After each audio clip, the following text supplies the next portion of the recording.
Hello friends, welcome back to channel महापुरुषों की बातें। सत्संग जी सबको प्यार भरी राधा स्वामी। आइए सुनते हैं कुछ प्रेरणादायक वचन। ये वचन राधा स्वामी सत्संग व्यास द्वारा प्रकाशित पुस्तक रूहानी फूल में से लिए गए हैं। इस पुस्तक के पेज नंबर 37 पर हजूर महाराज जगत सिंह जी फरमाते हैं, इस काया के अंदर बेशुमार कीमती चीज़ें हैं। इस काया के अंदर जहाँ काम क्रोध वगैरह है, वहीं शील, क्षमा, विवेक, धीरज आदि वस्तुएं भी हैं। हर एक इंसान के अंदर प्रेम का खजाना भरा पड़ा है। मालिक की भक्ति के भंडार भरे पड़े हैं। बूंद दो बूंद नहीं, समुद्र भरे पड़े हैं। कुल आलम ही इसके अंदर मौजूद हैं। एक और अनुपम वस्तु इस शरीर के अंदर है, वह है नाम। 9 निधियाँ और 18 सिद्धियाँ देने वाला। लोग रिद्धियों सिद्धियों के पीछे दौड़ते हैं, पर अगर मनुष्य को नाम की दौलत मिल जाए तो उसे चाहिए कि ना रिद्धियों का उपयोग करे ना सिद्धियों का। जो गुरु से उपदेश लेकर नाम के साथ जुड़ गया, यानी जिसने शब्द के साथ ध्यान लगा लिया, उसके लिए तो नाम ही सबसे उत्तम वस्तु है। नाम के बगैर कोई रिद्धियों में उलझ जाता है, कोई सिद्धियों में। अगर उत्तम से उत्तम कोई वस्तु है तो वह है नाम। इसे चाहिए कि नाम के धारा से जुड़कर उसके साथ साथ होकर वहाँ पहुँच जाए जहाँ से नाम की धारा आ रही है। गुरु साहब कहते हैं कि इस काया के अंदर कुल मालिक बैठा हुआ है, वह सब कारोबार चला रहा है। यह पूरी कड़ी नाम बख्शिश करने वाले के बारे में है। नाम काया के अंदर है, यह बताने के बाद गुरु साहब फरमाते हैं, यह मालिक आप अंदर तोल रहा है। जो सौदा है वह भी अंदर है, जो तोलने वाला है वह भी अंदर ही है। इसके अंदर ही दुकान लगी हुई है और नाम रूपी सौदा बिक रहा है। सारी दुनिया मन के कहने में लगी हुई है। मन के जैसा कोई शत्रु भी नहीं और मन जैसा कोई मित्र भी नहीं। अगर मन को एक बार नाम का स्वाद आ जाए तो मैं कहता हूँ, जितना अभी यह हमें बाहर आने में मदद करता है, उतना ही हमें अंदर जाने में भी मदद देने लगेगा। मन के कहने में आकर सब दुख पाते हैं, 84 में भटकते फिरते हैं। लेकिन वह जो निज घर जाने की अभिलाषा है, इसके लिए जिस दिन अवसर आता है, जिस दिन जीव नाम के साथ जुड़ता है, उस दिन से ही मन का प्यार अंतर की ओर हो जाता है। और यही मन बार बार आत्मा को प्रेरणा देता है कि अपने घर की ओर चल और जल्दी चल। यह विचार अथवा उपदेश किसके लिए है? हमारे लिए ही है। जिसने अपने मन में ग्रहण कर लिया, वह बाहर दौड़ने से बच गया। यह मन कैद हो गया, बल्कि यह कहे कि कैद कर लिया गया। और जिसने मन को वश में कर लिया, वह सबसे ऊपर है, श्रेष्ठ है। इसलिए नाम बड़ी उत्तम वस्तु है। इन सभी सांसारिक पदार्थों में सबसे उत्तम क्या है? नाम, जो सारी सृष्टि का आधार है। वह नाम कण कण में है, पत्ते पत्ते में व्याप्त है, जो किसी भी कीमत पर नहीं मिलता। ऐसी अनमोल वस्तु क्या है? नाम है। वह वाहिद हु ला शरीक है, कुल आलम का आधार है, सबकी संभाल कर रहा है। वह मोल नहीं मिलता। उसका मूल्य तो यही है कि अपनी मत छोड़ दो और गुरु की मत ले लो। पर अपनी मत छोड़ना कठिन है। हम दूसरे की मत स्वीकार नहीं करते। अगर कोई अच्छी बात भी बताए तो हम मन में पर्दा रखकर कहते हैं कि अच्छा देखेंगे। अगर काम बन जाता है तो चुप रहते हैं, अगर नहीं बनता तो जाकर उलाहना देते हैं। स्वामी जी महाराज कहते हैं, ऐसा नीच कुबुद्धि यह मन, गुरु को अपना जाने न मीत। मन की तो यहाँ तक हालत है कि गुरु को भी अपना नहीं समझता। समझाए जाओ पर असर नहीं होता। सिमरन की दवा मुंह में देते जाओ पर पीता नहीं। कभी भास सिमट कर घुटनों तक आ जाए तो मन कहता है कि अब फिर किसी समय भजन करेंगे, उठ जाता है। अगर अभ्यास में लगा रहता तो रोज रूह सिमट कर कमर तक आती, आंखों तक आती। धीरे धीरे कुछ तो बनता ही। नहीं तो एक दिन ऐसा भी आएगा जब जबरदस्ती अंदर खींचकर ले जाना होगा। लेकिन इससे क्या हुआ? अंत समय तक के लिए ही उधार रहा ना। तब तक जीव भ्रम में ही रहा। लेकिन यह उधार क्यों? जीते जी करके देख लो, फिर सब भ्रम मिट जाएंगे। काया में खोजना मनमुखों का काम नहीं, उनका काम है जो काया के बाहर रहना। जिन्होंने अपनी मति छोड़कर गुरु की मति अपना ली, वे गुरुमुख हैं। जो अपनी मत पर रहे, वे मनमुख हैं। इस शरीर के अंदर शील, संतोष, क्षमा, धैर्य और शांति है। जो अपनी मत को त्याग कर गुरु की मति को स्वीकार करके अंदर गए वे पार हो गए। और रह कौन गए? जो मनमुख हैं और बाहर बैठे हैं, वे सब भ्रमों में भूले रह गए।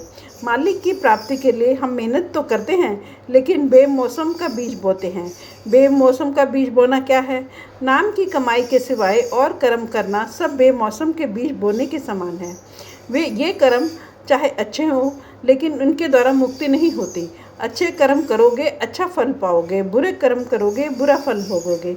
छुटकारे की एक ही सूरत है, किसी नाम के भेदी से नाम लेकर अंदर जाकर नाम के साथ जुड़ जाओ। मुक्ति का साधन यह एक ही है, अंदर जाकर नाम के साथ जुड़ जाना। जब तक काय के अंदर जाएगा नाम प्रकट हो जाएगा, इसके अंदर रोशनी हो जाएगी, प्रकाश हो जाएगा।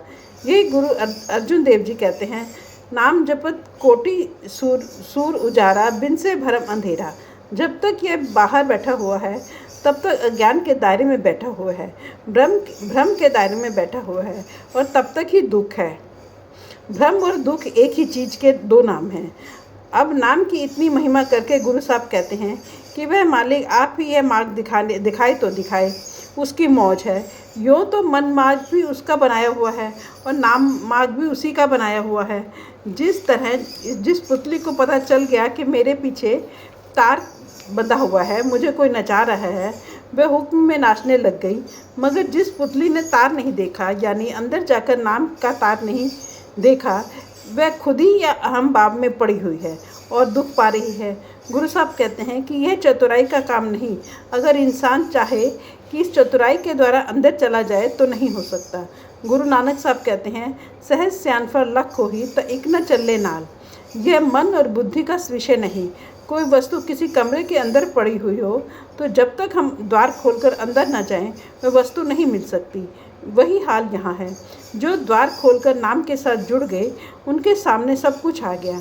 जो बाहर ही बैठे हुए हैं और कहते हैं कि गीता भागवत यह कहती है, वेद शास्त्र यह कहते हैं और धार्मिक पुस्तकें यह कहती हैं, उन्होंने अपना अपना मतलब पूरा किया, बाहर के बाहर रहे, उनके हाथ पल्ले कुछ नहीं पड़ा। जब तक यह मन किसी का डर नहीं मानता, तब तक सफलता नहीं मिलती। भय और भाव दोनों साथ साथ चलते हैं। अगर भय है तो भाव भी साथ ही है, अगर भय नहीं तो भाव भी नहीं। यदि अदब है तो डर है, अगर अदब नहीं तो डर भी नहीं। जिस तरह घर में पति पत्नी का हाल है, जब तक वे प्रेम प्यार के साथ रहेंगे, मित्रता बनी रहेगी। अगर बेअदबी आ जाए तो मित्रता टूट जाएगी। गुरु साहब कहते हैं कि अंदर जाना है तो बाअदब रहने का पूरा ख्याल रहे।